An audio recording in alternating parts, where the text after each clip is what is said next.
Respected Honorable Chief Guest, Governor Shri Manoj Sinha hold a very special place in our heart.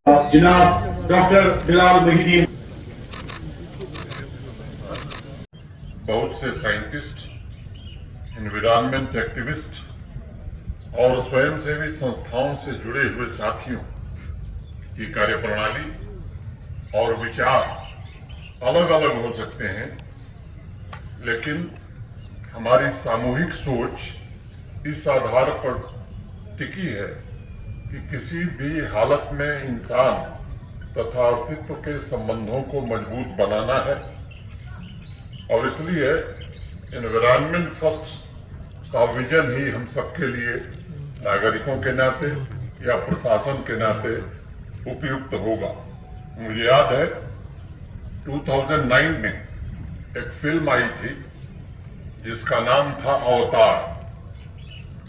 ये पूरी तरह से काल्पनिक film थी जिसमें यह दर्शाया गया था कि लैंड डिग्रेडेशन की वजह से मानव सभ्यता दूसरे ग्रहों पर जीवन के अनुकूल वातावरण के खोज में जुट गई।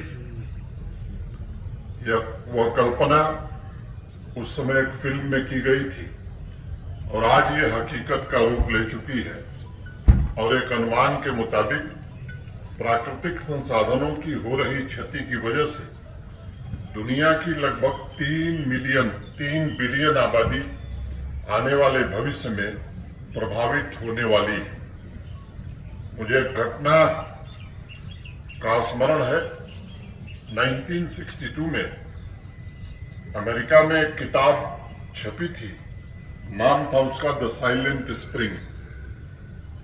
उसकी राइटर थी रेचल कार्सन और उन्होंने वह किताब इसलिए लिखी थी कि अचानक उनके शहर में बसंत का मौसम बदल गया था और बगीचों में पक्षी घूमते हुए गाते हुए नहीं बल्कि मरे हुए पाए जाने लगे। उन्होंने अध्ययन करके निष्कर्ष निकाला कि पेस्टिसाइड के अत्यधिक इस्तेमाल से लैंड का डिग्रेडेशन हो रहा है और उसकी वजह से पूरा इकोसिस्टम भी प्रभावित हो रहा है, जो पक्षियों की मौत का प्रमुख कारण बन रहा है।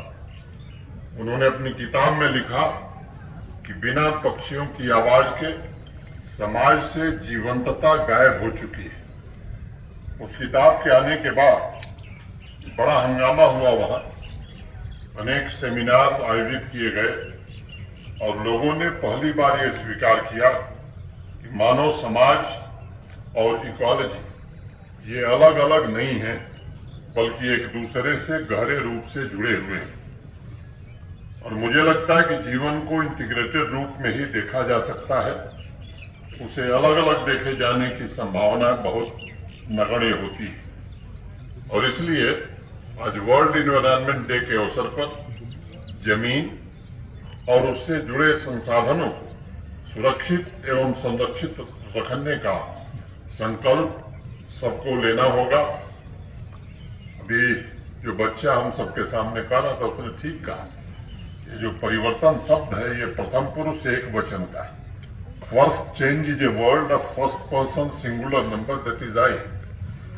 और मैं सभी नागरिकों से अनुरोध करूंगा कि इस प्रयास में एक एक कड़ी जोड़कर तथा प्रकृति के हर एक तत्व को ध्यान में रखकर लैंड रेस्टोरेशन के अभियान को हमें आगे बढ़ाना है और उसमें हर एक व्यक्ति की सक्रिय भागीदारी आवश्यक है।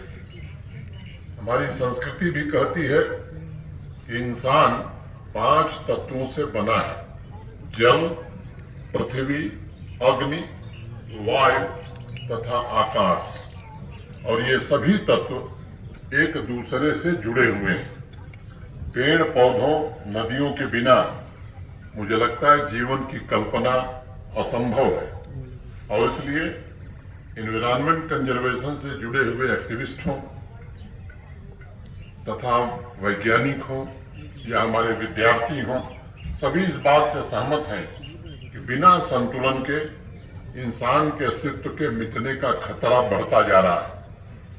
यूनाइटेड नेशंस के क्लाइमेट चेंज पैनल के मुताबिक अगर अगले 10 साल के भीतर हमने बदलते हुए एनवायरनमेंट तथा बायोडाइवर्सिटी के नुकसान को रोकने में सफलता नहीं हासिल की तो ये अपरिवर्तनीय हो जाएगा, इरिवर्सिबल हो जाएगा। यानी एनवायरनमेंट को हो रहे नुकसान को रिवर्स करना असंभव हो जाएगा। हमें ये भी याद रखना होगा कि जब से ग्लोबल वार्मिंग की वजह से क्लाइमेट में हो रहे परिवर्तन की मॉनिटरिंग की जा रही है, तब से लेकर वर्तमान की स्थिति में फर्क आया है। कुछ वर्ष पहले एक रिपोर्ट छपी थी जिसमें साइंटिस्ट के ग्रुप ने लिखा था कि अगर सिर्फ 50 साल के आंकड़े पर ध्यान दिया जाए तो पूरे विश्व में जीवों की प्रजातियों में 70% तक की कमी आई। यह बहुत चौंकाने वाला आंकड़ा है और मनुष्य के लिए एक बड़ा वार्निंग सिग्नल भी है। प्राकृतिक असंतुलन की घटनाएं बढ़ रही हैं और यह वार्निंग अब स्पष्ट रूप से सुनाई दे रही है। इस वर्ष मई में गर्मी ने 100 साल का रिकॉर्ड तोड़ दिया है, जो क्लाइमेट चेंज के साथ इस बात का भी संकेत है कि प्रकृति के साथ हमारे संबंधों में दरार पैदा हुई है और उसे पूरी तरह से भरने में अभी और वक्त लगेगा। 1980-90 के दशक में जब समुद्र में तेल गिरने से जानवरों के मरने की खबर आनी शुरू हुई, उस समय बहुत से एनवायरमेंटलिस्ट ने अनुमान लगाया था कि शायद अगर ऐसे ही अगले 50 साल तक तेल समुद्र को दूषित करता रहा तो सृष्टि को समाप्त करने के लिए किसी तीसरे वर्ल्ड वार की जरूरत नहीं होगी और इसलिए मानव समाज और प्रकृति के बीच संतुलन स्थापित करने में हमें ज्यादा समय गंवाने की जरूरत नहीं है। अनेक मौकों पर यह बात दोहराई गई है कि लैंड रेस्टोरेशन तथा इकोलॉजिकल कंजर्वेशन के लिए जहां समाज के लोग आगे आवे, वहीं प्रशासनिक तंत्र के सभी अंगों के साथ साथ फाइनेंशियल इंस्टीट्यूशंस, बिजनेस संगठन और नगीन लेक कंजर्वेशन ऑर्गेनाइजेशन जैसी एक स्वयंसेवी संस्था जिसने पिछले 3 वर्षों में अत्यंत ही सराहनीय कार्य किया है और सभी नागरिकों की भागीदारी आवश्यक है। हर एक संगठन और व्यक्ति को एजेंट ऑफ चेंज बनना पड़ेगा और मैं उम्मीद करता हूं कि सभी लोग एक साथ आकर कलेक्टिव पार्टिसिपेशन के साथ भावी पीढ़ियों का भविष्य बचाने में अपना योगदान देंगे तथा इस पृथ्वी को समृद्ध जीवन का उपहार भी दे सकेंगे। मुझे प्रसन्नता है कि श्री मंजूर साहब के नेतृत्व में नगीन लेक कंजर्वेशन ऑर्गेनाइजेशन ने प्रशासन के विभिन्न विभागों के सहयोग से गिलसर कुशलसर वाटर बॉडी को पूरी तरह से ट्रांसफॉर्म करने में सफलता भी पाई है और अत्यंत महत्वपूर्ण भूमिका का भी निर्वहन किया है। इसके लिए मैं इनको बधाई देता हूं। अपनी ओर से, आप सबकी ओर से इनका अभिनंदन भी करता हूं।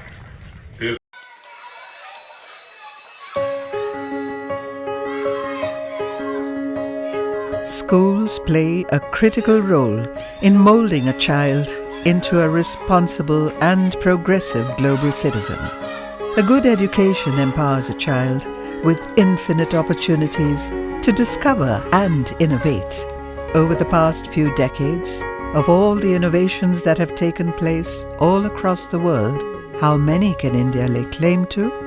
Perhaps not many. Rather than being pushed to master existing texts, students must be encouraged to learn, unlearn, and critically evaluate everything they observe through the formative years of their education. Shri Educare was formed out of a commitment to expand SEL's reach of providing quality Indian education. It is essentially engaged in setting up schools from preschool to K-12 at both national and international levels.